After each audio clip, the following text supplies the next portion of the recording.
All right, what is up, guys? This is Joseph back with the Utah Utes Football Digest. I'm going to spend a little time here before we get everybody into the room. I think a lot of this topic is going to, I know I did the poll and I talked about kind of how there was a couple different options where we could talk about the Utah Utes roster. We could talk about the Utah Utes schedule. We could talk about a lot of different things. Regarding the Utah Utes and kind of making the show fun and interactive. But I don't think it's fair to talk about the schedule without first talking about the roster. So that's going to be our first thing tonight here, guys. We're going to break down the roster. Now, it's pretty tough to get an exact, breakdown of the 2022 roster. If someone has something super reliable to use, feel free to send it my way. From what I was seeing in my research was that the best thing to use was going to be this website called Our Lads. And as you guys trickle in, make sure you guys say hi. Really glad to have you here. Make sure you like the video, and I'm excited to kind of break it down tonight. We should have a lot of fun, and everybody feel free to jump into the chat as you come in. So here we go. I'm going to go ahead and put the roster up on the screen here. Can I sort by position? Okay, great. Depth chart. That'd be fantastic. Let me pull this up. Give me 1 second here, guys. Get this pulled up on the screen for you. Hey, what's up, Larry? Good to have you back, man. All right, Larry. Hopefully we get a punter. Definitely. Hopefully we get a punter. All right. Am I coming through okay, Larry? You hearing me all right? Not too laggy? All right. Boom. Okay.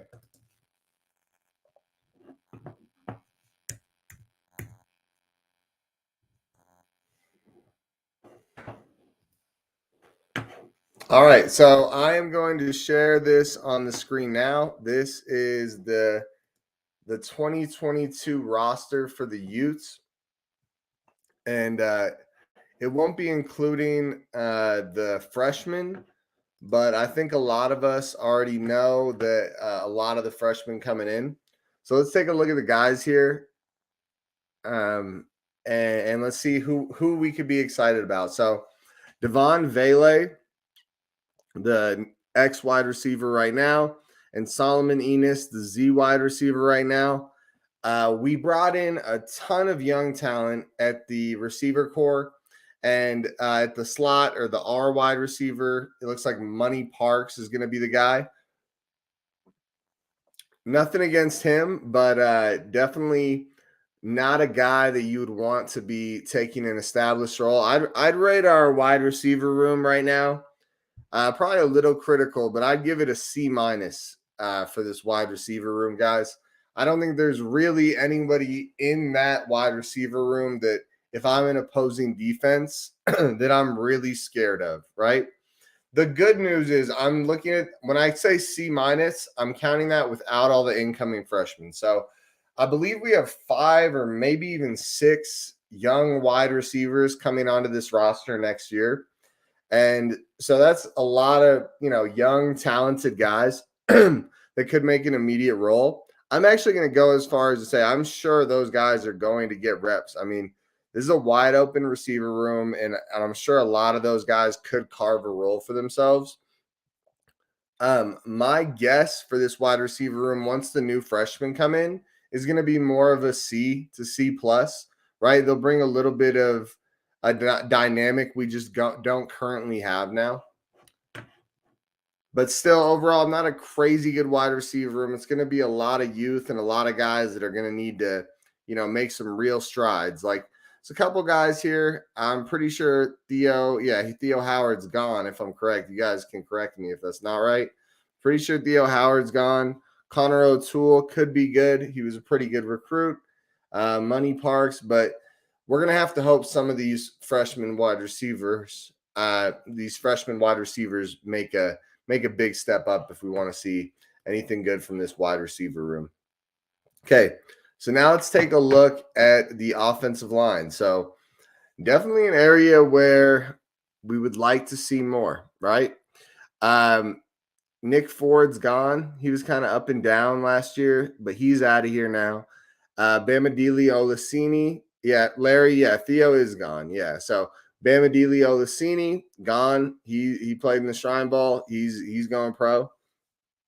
And you take a look at this offensive line, the shining, emblem of the offensive line is Braden Daniels, our right tackle, the best offensive lineman on our team last year.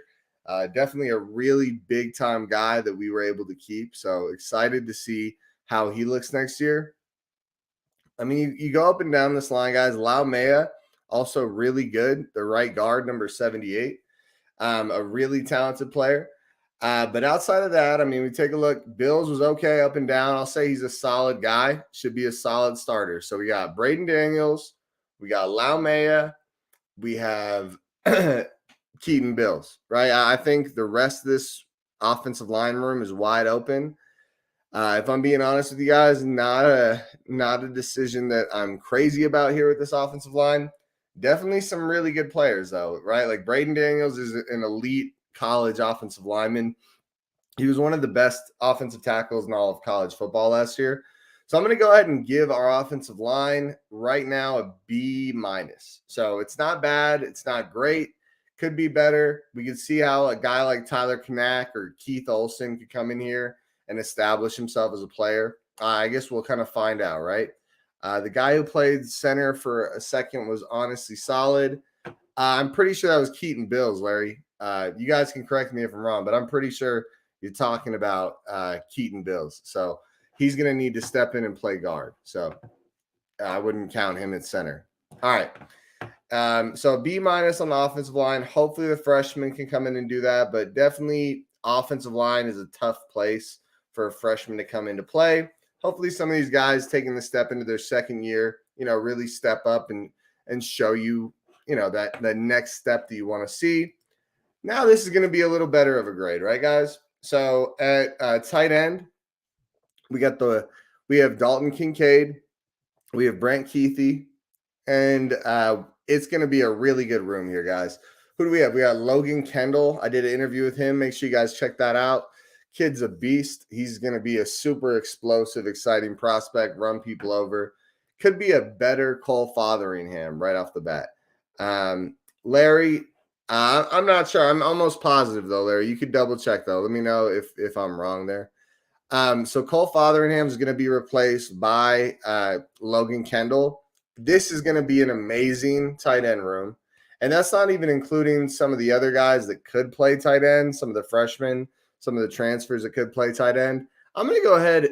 The depth could be a little better in the tight end room, right? We could have a little bit more, but overall, still a really good tight end room. I'm going to say this is an A for the tight end room. The only thing holding it back from being an A plus is slightly more depth, but just because, we have three really good guys, but this is an offense that actually uses three tight ends quite often. So I'm going to say the depth could be a little better, but the three tight ends we have, it's an A group. It is an extremely good group.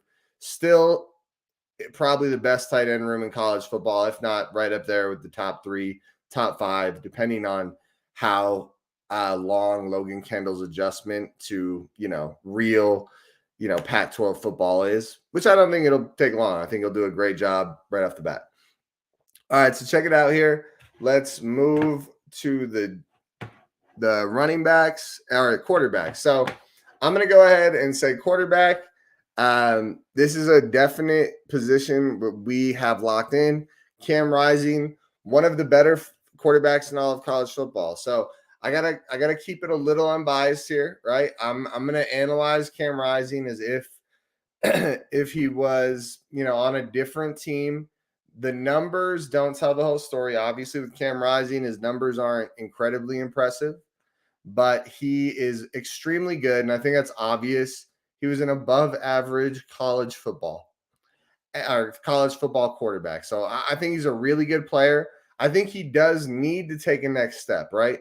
To be that elite level of quarterback, we want to see that next step and kind of see him establish himself with the team over spring ball and really, become one of the best quarterbacks in college football. Not to mention, we got Jaquindon Jackson as a backup. We've got Nate Johnson as a backup. We've got Brandon Rose as a backup. Tons of depth. I'm going to give our quarterback position an A-. Cam Rising is extremely good, but I do believe there is room for him to take that next step and really cement himself as a guy that can, he makes dynamic plays, but I want to see him cement himself as the guy every down. Let's see it, which he really did at the end of last year. I just want to see it again before I give it an A+ at the position. Running back, we got Tavion Thomas. Probably for my money, he must be most people's number one running back, if not number 2 or 3 heading into this next year. And then we got TJ Pledger's not there anymore, but I believe we still have Bernard, Mekhi Bernard. And then we're going to have Jalen Glover from Florida, the freshman. That's going to be a 3-headed monster. I'm being honest and I'm being clear. The running back room's an A, right? If I would have given it an A+ if we weren't going to have, it's a really talented freshman.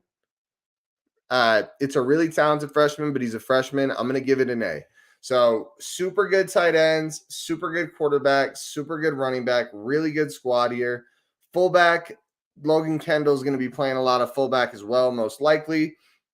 Let's give that room an A as well. Actually, let's say B+, A-, just because there could be a bit of a transition period, right?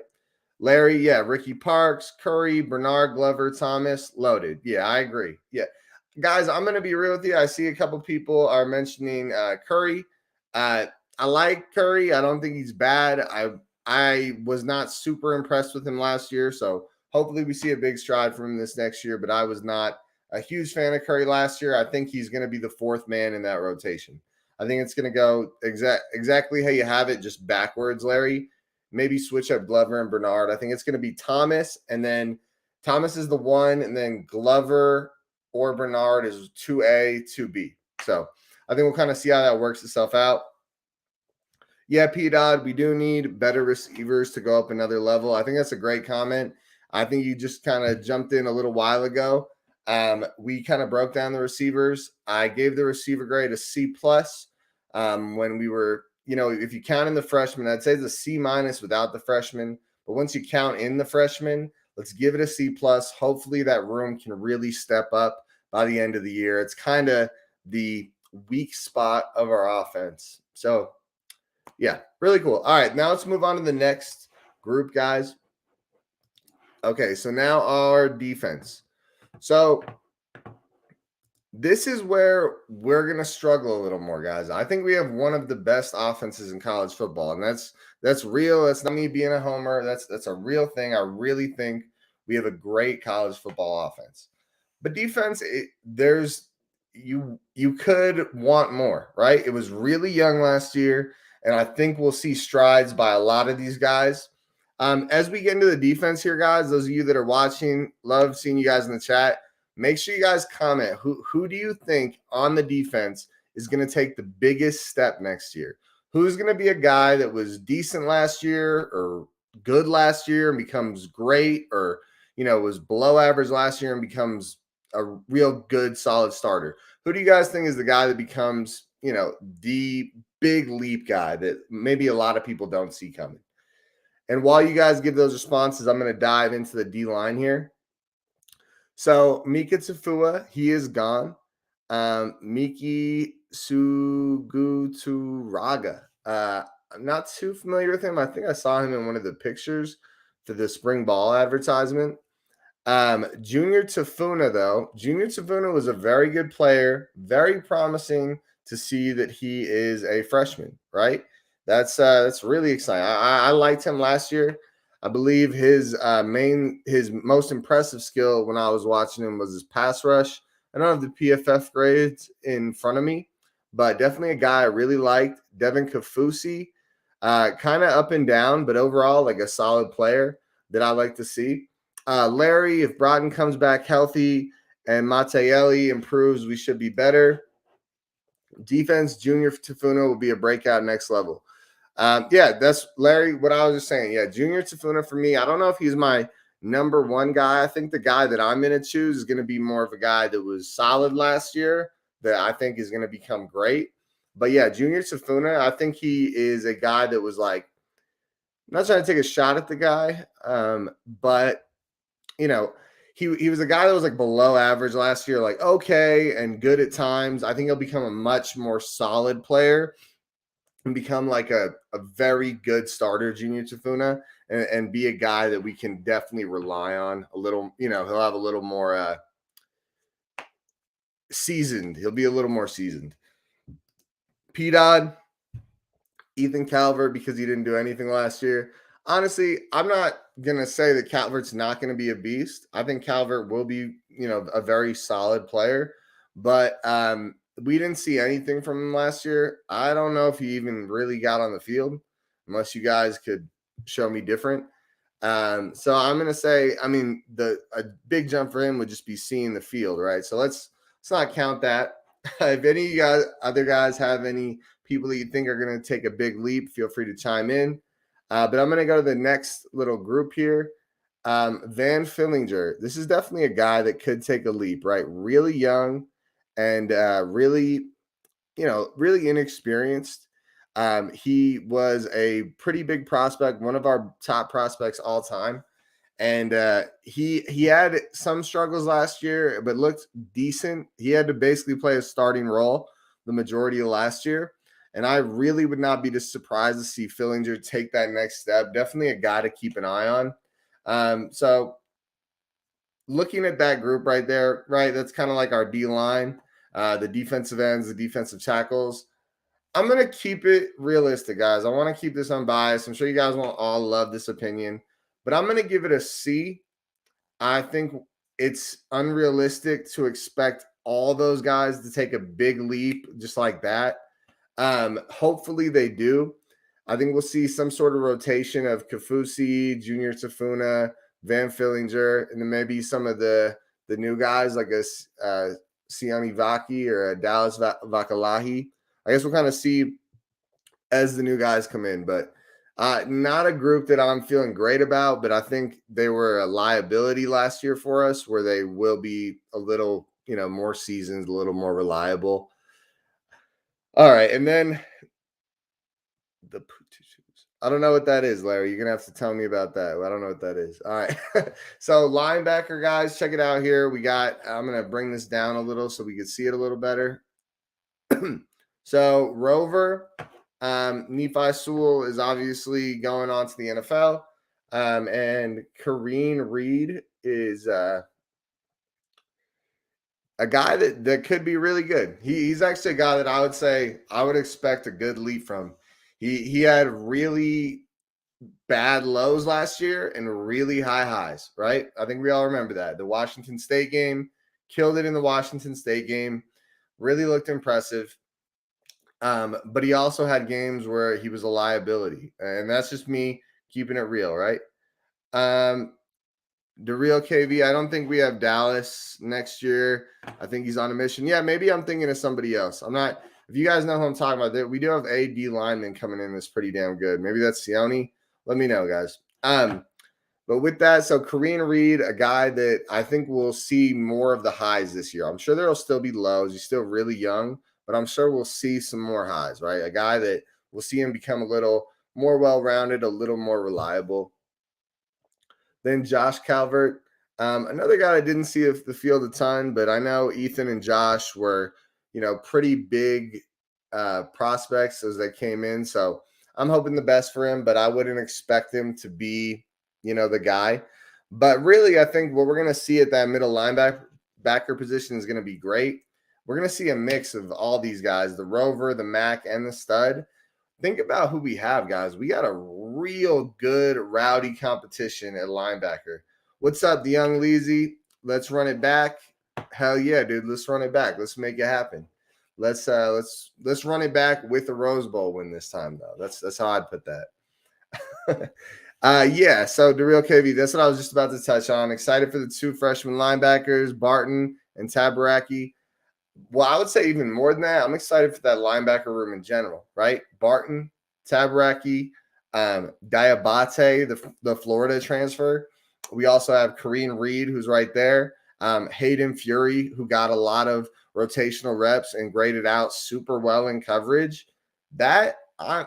Seriously, dude, this is going to be the top end of this linebacker room is not going to be like the best in the country, most likely. Hopefully it is. But when you're looking at the depth in this linebacker room, I mean, we're going to have like 6 really solid linebackers that we can rotate in and out of there. It's going to be a fun go at linebacker this year. I think we're going to see a really good squad. All right, and now let's take a look at the defensive backs. Who is first? All right, so Savage Kane. All right, so boom. Let's just go through the whole group here. Okay, so Kane Savage. With the left cornerback, definitely a spot to improve. we struggled at corner last year for sure, right? Who else would be out there playing corner? Could you guys chime in for me? I know we had a few guys there. I'm not sure how many of them are returning this year. I know we had a lot of in and out at corner, so feel free to chime in if you guys know. But definitely a spot where we can improve at some areas. We got Elijah Davis, and we have Jocelyn Malaska, both two guys that look really solid and could make an impact. But corner is probably the hardest position to make an impact at right away. With that, though, we take a look at these corners, right? I'd say this is our corner 2. So second corner, this is a rough spot for us. We're going to need somebody to step up and prove that they can be a really good number 2 corner.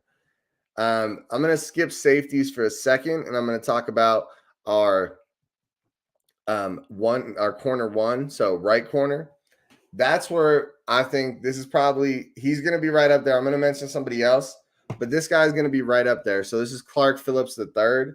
He really stepped it up at the end of last year. Had ups and downs throughout the year, but if you guys were watching the same games I was, Clark Phillips by the end of that year, I mean, he went one-on-one with Drake London, struggled, but held in there the whole time, looked really good, and a guy that overall by the end of the year, you couldn't not be excited about his potential. So Clark Phillips is definitely up there for me. I think we could see him go from a very good player that he was at the end of last year to being one of the better cornerbacks in college football if all goes well. All right. Having Bernard playing DB in the Rose Bowl lets you know. CP3, Broughton, Marks, Vaughn. Yeah, Marks was a really good run stopper guy. So I believe Mateo was too. I think the issue is, I touched on this before. It's great that you have corners that can stop the run really well, right? It really is. It's exciting stuff, and it's good to see. And it's definitely the second skill you need from a corner, right? The issue is the second skill isn't as impressive if the first skill is not there.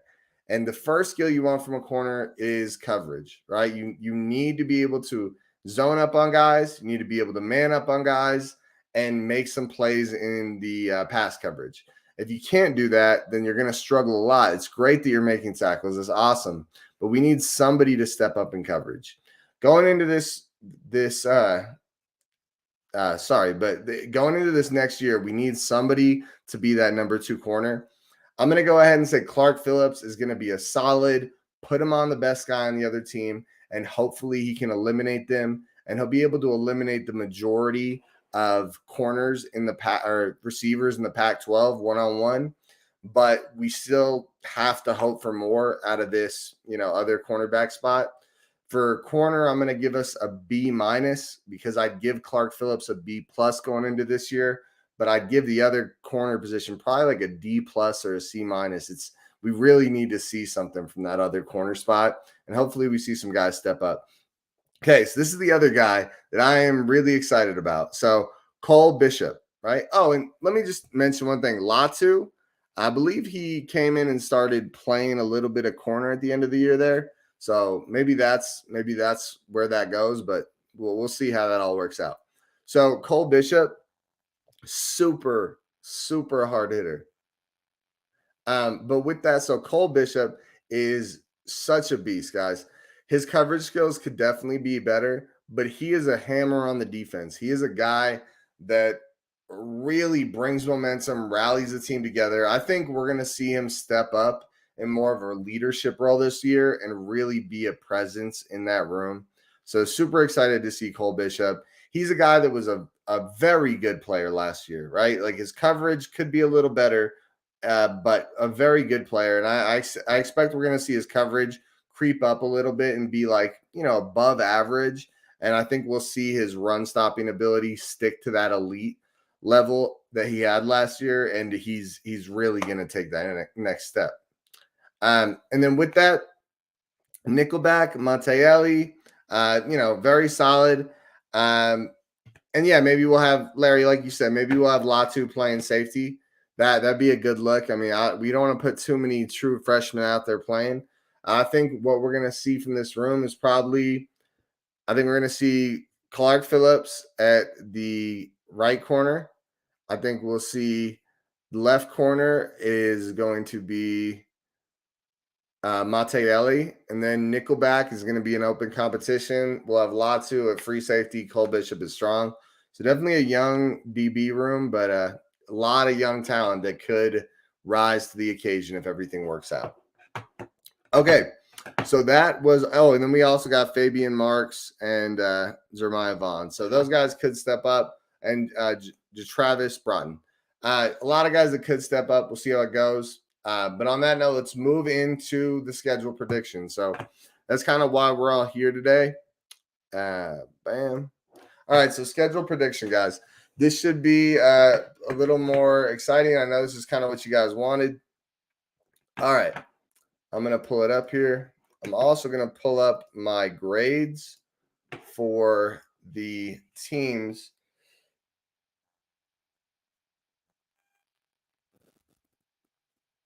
All right, so I'm going to pull up my grades for the teams. Boom.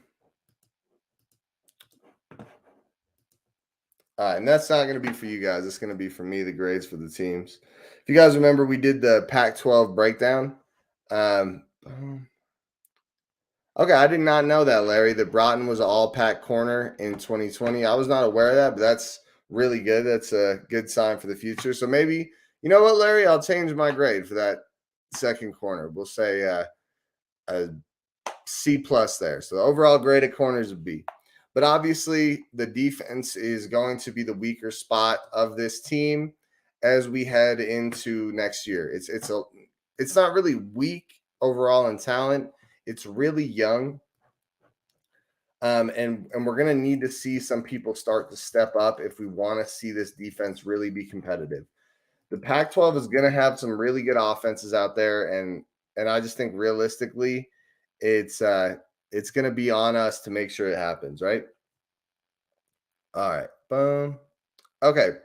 Sorry, I'm still pulling up these grades. All right. So the grades for the Pac-12. So let's take a look here. So the first game is us going against Florida. Now, before I start breaking down every game, guys, I want to be clear that I'm going to try to keep this as unbiased as possible. I want to be as realistic as possible. And I am a bit of a homer, right? I'm a Utes homer, but I just want to let you guys know where my grades are coming from. So at Florida, we are heading out to the swamp for our first game of the year. A couple of the bonuses for us is Florida, they bring in a lot of talent, but they also lost a lot of talent to the draft last year. So we could see them take, a good step back. Brent, when was the last time the Utes had more than a lackluster opener? Florida's a tough start. So that's kind of where I'm at too, Brent. And I'm gonna keep it real with you guys here. So yeah, I think Florida is a really tough start. They are not an amazing team, but you guys saw how we started off this year. Obviously, we're not as young and transfer heavy as we were last year. It's really a tough one for me with Florida, guys. I'm going to go ahead and say that we beat Florida. I think we will go into the swamp and beat Florida. That's where I'm at, right? I really think we'll go into the swamp. We'll beat Florida. I think our offense will be too much for them to handle. I think there's a chance Michigan was our last opener worth a mention. Yeah, so this is a big day for us. But guys, also don't remember this isn't a crew that isn't used to the spotlight. I mean, this is a crew that the majority of these guys were just in a Rose Bowl. I mean, they had the whole world watching. I mean, so I think going into Florida, it's not unrealistic to think we'll go out there and we'll get the win. I'm going to say a really tight win, though. I think they have so much talent. I think our defense is going to struggle these first few games because of how young they are and how inexperienced they are. I think that's what we're going to see. I'm going to go ahead and say a win over Florida. Very close win. High flying offense. Let's say 35-28. We pull off the win. So that's where I'm at. So right now, 1-0. So 1-0. I'm going to keep it up here. 1-0. Boom. All right. Let's put it up. All right, 1-0. We just beat Florida. We are 1-0, and we are heading back home to play Southern Utah. Boom. Yeah, and Larry, that's where I'm at. So I agree. Florida, new defensive scheme against the Utes. Defense is a tough out. I think that's what's going to happen. I think we are going to put up a lot of points in Utah, and I think it'd be a little different if Florida still had Mullen and the same coaching staff.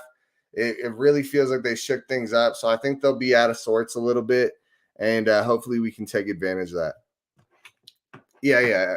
I understand what you're saying, Larry, the new offensive scheme. And then with that, Leezy, Utes by 10, and Larry, the offense. Okay, so 1-0. And then we're heading home. We're going to take on Southern Utah. Let's chalk this one up, right? We're going to be 2-0 after this game. And I don't think – if anyone thinks we won't be 2-0, I feel like you're underrating the Utes. I mean, Southern Utah is good for what they are, but they're also, they're 1AA. They're not division. They're not at the level of Utah. They're not at the level of Pac-12 football. So I think Southern Utah we'll get the rust off against Florida, and I think we'll see a very dominant win against Southern Utah. I think we're going to beat them probably in the 42-10, 42-14 range. And I think that'll be a good opportunity for our defense to, get their sea legs under them a little bit and come together as a team. So that'll be fun to watch. And then let's go to the next part here. So going up against San Diego State. So San Diego State, a really good squad, but they lost a lot of talent. A lot of the guys on that defense, like Cameron Thomas, really good players, are not going to be on that team this next year. If anyone knows kind of the whole story of San Diego State, feel free to chime in. I believe, let me see if Bell is gone from San Diego State. I remember he gave us headaches last year. Let me look this up.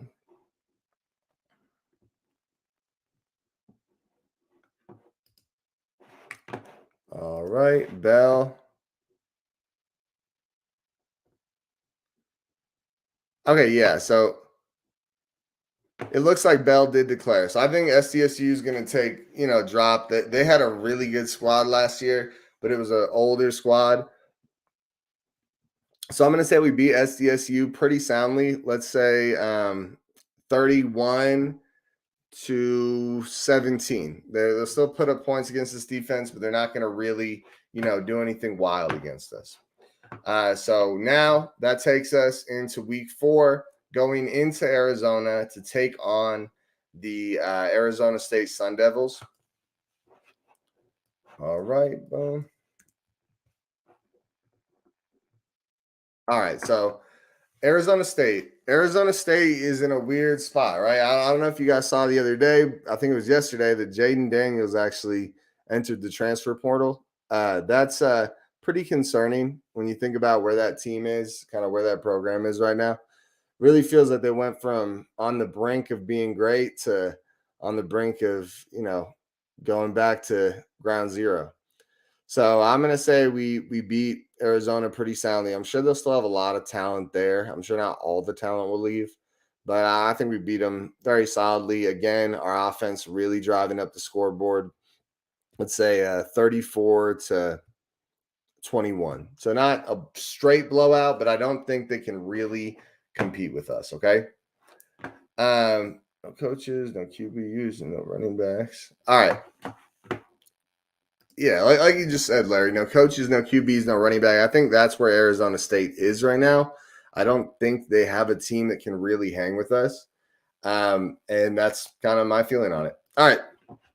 Oregon State. Does anyone know if their running back, the really good running back they had, declared or not? I am really not sure.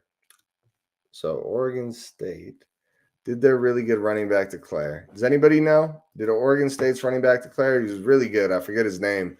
I remember in the breakdown. Does anybody know if he declared? Do you guys know? Is that his name? Is his name Baylor? If I'm going to go ahead and say, even if he is there, I'm going to go ahead and say we get the win over Oregon State. I think at this point, our defense has really come together. Our offense is still high flying. Our defense still probably isn't ready to take on elite offenses, but I do think that they'll have come together as a really tight knit squad and be looking, like a formidable opponent for a lot of people. All right, so I'm going to go ahead and say here that we are 5-0, and now we are going to go. Oregon's the first. This schedule kind of works out well. If we can get over that Florida hump, then we get a couple good games to, sorry, but we get a couple good games to, really get our beak wet and get through it, right? So yeah, Oregon State. That was when we're going into Oregon State too, so it's a tough one. UCLA. Now, this is our first real high-powered offense of the year, right? UCLA. It's they have a really good quarterback, really high-flying offense, so definitely a tough challenge. Now, the reason I'm going to go ahead and chalk this one up as a win is it is at UCLA. I think we play well. We just played in the Rose Bowl, right?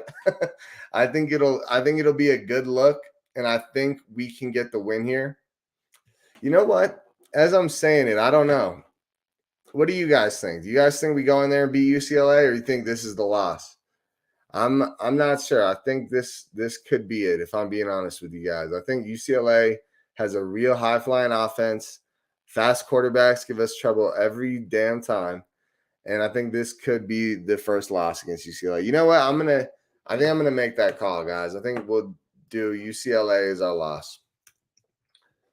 Sorry about that. Yeah, not fun to count losses, but I think Phillips gone. They lost a lot of defenders, Larry. And they lost good linemen. I think we could beat UCLA. I'm just trying to keep it realistic, guys. The odds that we just run the table the whole time are just a little unrealistic. So I think this next one. So we went into UCLA. We had a really tough test against the Bruins, and we didn't come out on top. But let's say that's a really hard fought win. That's not something we just roll over. Our offense loses, but they put up a lot of points. It's like 34-31 against UCLA. All right. Let me see here. If we can beat UCLA, we can beat any top dog in the nation. Yeah, if we can beat UCLA, we can beat any top dog in the nation. I think this is the next game is what really says if we can beat them, we can beat any top dog in the nation. I'm going to be honest with you guys, right? I talked about it in my Pac-12 rankings. I think this is the team, guys. USC is the squad. The really good thing is look where we play this game. Rice-Eccles. If there's any game that we can really win, is a game where they're coming into Rice-Eccles to take us on. So we get USC at home, right? Caleb Williams, Mario Williams, a bunch of high-flying, big-time playmakers. But USC has also lost a lot of talent. And I think even if they had a bunch of talent, us playing at home against Rice-Eccles, and you look at where these two teams are, these are both, we're 5-1. They're probably undefeated or one loss sort of thing. This is game of the week type of thing, right? This is probably a late night Pac-12 high-flying game. I say we go out there and we actually do really well. I think our defense will struggle a little against such a high-flying offense, but I think our offense will really go out there and make a statement. I'm going to say 38-28. We go ahead and get a win over USC. And with that, we move on to 6-1, and we are going against Washington State. All right, so 6-1, Washington State. All right, 6-1, heading into. We are going to Washington State and college game day. Exactly, that's what I was looking for. The young Leasy. I could see that USC game being a college game day game, especially if we're both undefeated. But if we're both like one-loss teams with all the talent on these two squads, that's going to be the talk of the town there. So hopefully we get to see that. All right. Going into Washington State, going into Pullman, I personally think, looking at our team, looking at Washington State's team, I don't think they'll be able to keep up. I think our young defense will be pretty seasoned at this point. At least I think like a guy like Clark Phillips and a guy like Cole Bishop will have really started to shine. I'm gonna disagree, Larry. I don't think Wazoo. They are a trap game, but I think we'll be in such a good spot as a team that if we can come in, if we can come in focused and hard hitting and make it happen, I think we will really pull off a big win against Washington State. I think they'll get some points on the defense, but I actually think it's a dominant win. I'm going to say 35-14. So we come out of there with a win, and we are 7-1. And at this point, you guys can probably imagine we are looking poised for the Pac-12 championship. We're looking fantastic. 7-1.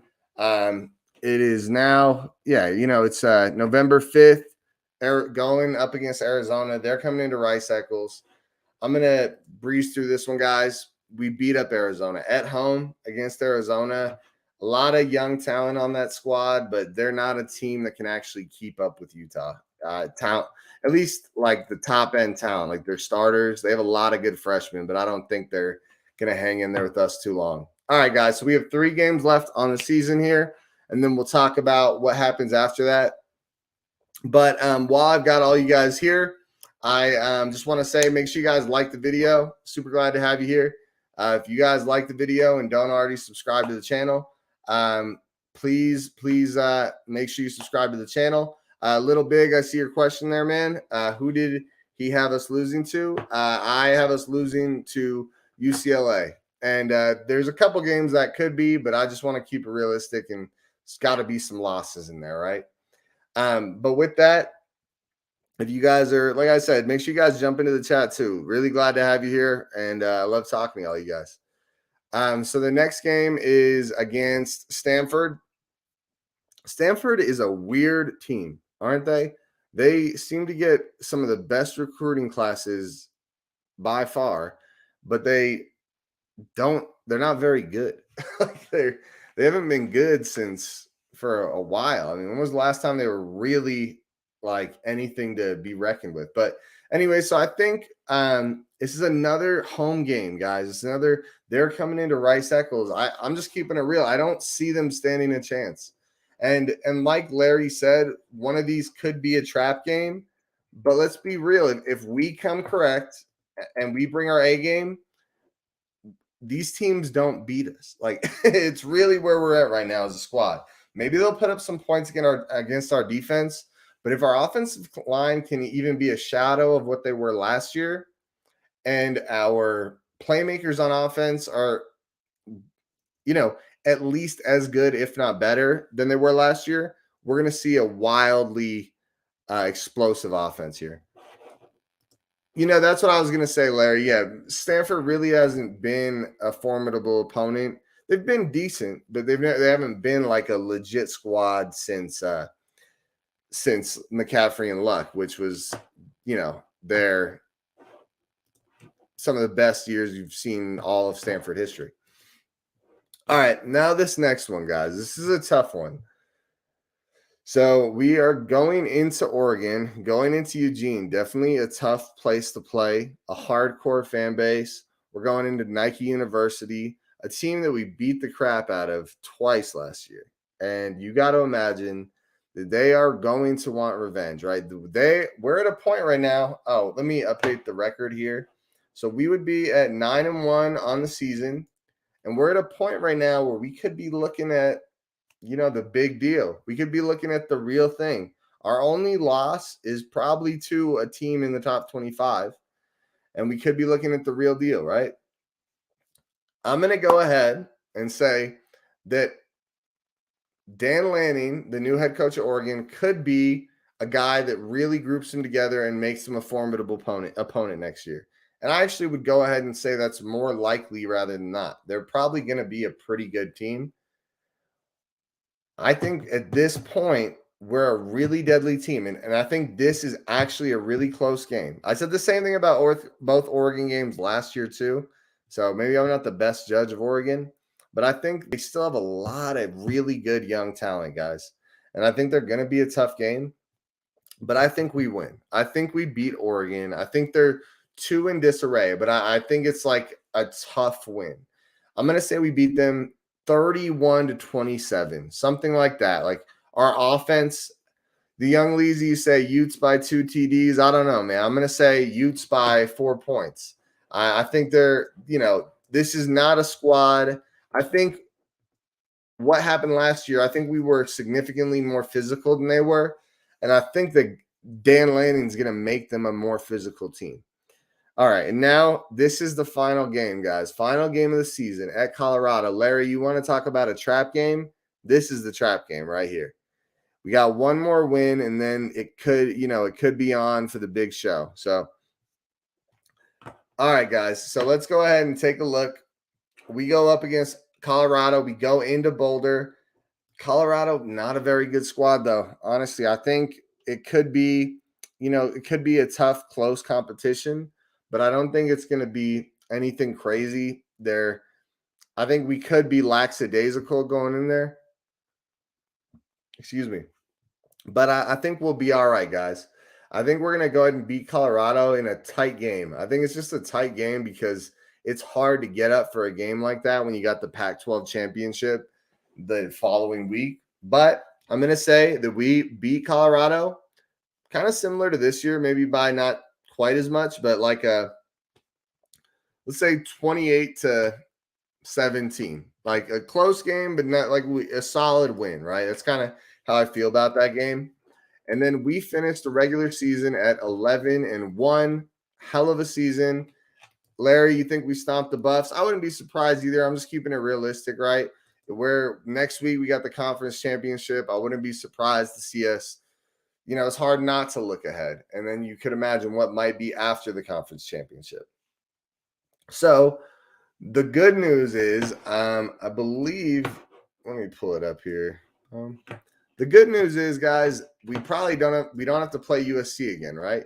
Because we're going to the conference championship for the South, and then in the North, we have who would be? Who do you guys think is going in the North? Let's take a poll on that, guys. You guys can kind of decide that. So we're going into the conference championship game. The teams would be Oregon, Washington State, Oregon State, California, Washington, and Stanford. I think that answer is pretty clear to me. But who do you guys think it's going to be? And while we wait for you guys to vote on who we're going to play in the Pac-12 Conference Championship, I just want to invite all of you guys to make sure you like the video. If you're enjoying the content, make sure you subscribe to the channel. It means a lot, and I love making these videos for you guys. And maybe next week you'll be here when the video starts. And guys, feel free to hop into the chat. It's a lot of fun, and we have a good time here. This is the Utah Utes Football Digest family. It's a great time. So good to have everybody here, and I appreciate you guys watching the video. All right, so Little Big, Oregon State, Wazoo is a sleeper. You guys are right. It's Oregon. Let's be real, right? It seems like everyone's on the same page. It's going to be Oregon. So we go back to the Pac-12 championship, and we play Oregon. We go in against Oregon, and Oregon's probably a pretty solid team, maybe like a 9-3 record, a 10-2. Probably at worst 9-3. One of those losses is us. So we're playing Oregon in the Pac-12 championship. I said it was a really close game the first time. And because I said that, I do believe we're a better team. And I think we're going to be so damn hungry this time to just get this done. Not just we won one Pac-12 championship last year. we want that back-to-back, right? We're not just going to be satisfied. We really want it. So I think we go ahead and we get this. We get the Pac-12 championship. We get it done. 38-21, dominant win over Oregon. They can't keep up with the offense, and the defense slows them down a lot in the first half to where they're just playing comeback football in the second half. So I think that's what's going to happen. Scott, did you guys hear Jaden Daniels entered the transfer portal yesterday? Yeah, Scott, I think you're probably just hopping in. We talked about that earlier. That's why I feel like that whole program was kind of in a weird spot. They're on the brink of, really falling apart right now. I never like to see, you want the Pac-12 to be as good as it can be. So hopefully they figure it out, whatever is going on over there. Brent, Oregon fans definitely have the Utah game on their minds. Yeah, absolutely, man. I think Oregon players, it's not like their whole team's gone. They have a lot of players that are coming back. They lost a lot of their team, but they have a lot of players coming back. All right. Yep. One lost Pac-12 champ is going to the CFP.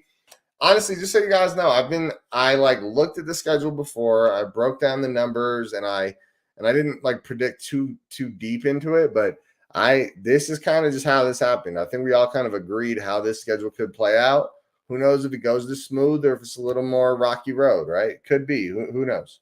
But yeah, I think we're going to the college football playoff. I think we would be the 4 seed, right? I think we'd be the 4 seed.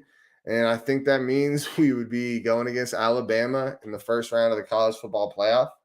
And I think you guys agree we're playing Alabama. They're number 1. We're number 4. You guys think that's where we're at right now?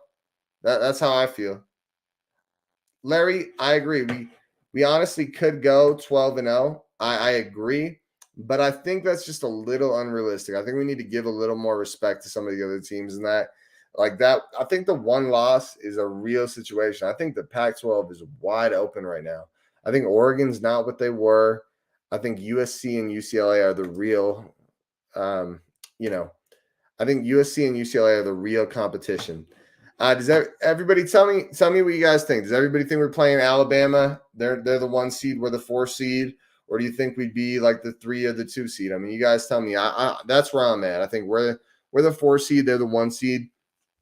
If you guys agree, just comment, yeah, we're playing Alabama in the chat.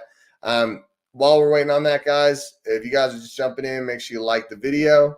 It goes a long way. And if you do like the video, make sure you subscribe to the channel. I'm always putting out Utah Utes content. And if you are here and you're not in the chat yet, make sure you hop into the chat. We're having a lot of fun here. All right, so P-Dod, how do we replace Lloyd's production? P-Dod, I think you were not here at the beginning. I'm not sure. We kind of broke down the linebacker room, and honestly, really think about it, man. We got Diabate, we got Lander Barton, we've got Ethan Calvert, we've got Hayden Fury, we've got Kareem Reed. There's so much talent in there that when iron sharpens iron. There's 3 spots in that linebacker room with a bunch of young studs, and we got Carson Tabaraki.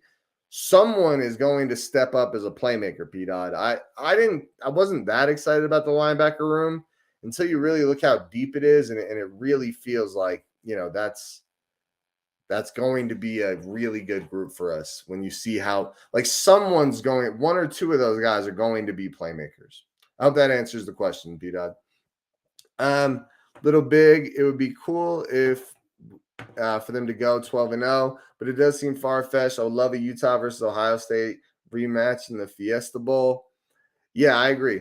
All right, and this is where I'm at. Boom. Ohio State rematch. Ohio State. It's a tough thing to do for sure. USC and Oregon are the only 2 I see giving us a hard time. If we can go 12-0, we will see Ohio State. If not, then yeah. All right, yeah. So 11-1, we're going against Alabama. And this is where I'm at, guys. I always like to keep it real. Oh, wait. We got to update the banner. So let me so we're 12-1 now. CFP 4th seed. It's kind of fun, huh? All right, so 12-1, CFP 4th seed. That means we're playing Alabama. Larry, I'm on a very Scott. I already missed Britton Covey. Yep. Yeah, and we talked about that, Young Leasy, and our D line. I think they're still really young, and we're gonna need some. let's talk about it, guys. This is what I see happening here. We have a lot of talent, guys, and our defense had a ton of playmakers last year, but we could not keep up with a team like Ohio State. They had so many 4 and 5 star guys throughout that squad, and obviously the injuries at corner were a lot. But Jackson Smith and Jigba tore us apart, even when he was going against some of our best corners. I think this season, getting to the 4th seed in the CFP is going to bring us a. We're playing Alabama. This is going to bring us some of those, 4, maybe even 5-star recruits and 4-star recruits that are at the top end of 4-star, or at least or a plethora of them. I think it's going to retain and replenish our freshman group with tons of young talent. But I think what's going to happen is we'll go in there against Alabama, and it's going to be kind of a repeat of Ohio State, guys. It's going to be them being able to. It's a really young defense. We talked about it, and I do see us losing. Right? That's just the fact of the matter. It's not something I'm excited to say. I think our offense puts up a lot of points, and it's really, really similar to Ohio State. I'm going to say that Alabama would beat us. I mean, it would be the exact same. So I'm going to say Alabama wins 48-45, right? And it's not going to be easy to put up 48 points, maybe, or 45 points against Alabama. Maybe that's even less realistic. Maybe it's more like a 45-35. I just think if we're being real, this type of season, as much as, this doesn't end exactly where we want, I'm just keeping it straight with you guys. This is probably really realistic and kind of like as good as we can. Obviously, we could win the college football playoff, but it's hard to bank on that. I think this is kind of where this team's headed this year. A really, really good season, tons of talent coming back, and hopefully we get it clicking early. That Florida game, that's a real tough game. So hopefully we come in there correct and come in there ready to play. But on that note, guys, that is the season. That is what we were looking at. So that is what I was talking about. So let's update the banner here. 12-2. CFP 4th seed lost to Alabama. All right. Let's see the count. I don't know if it's a 1-score game.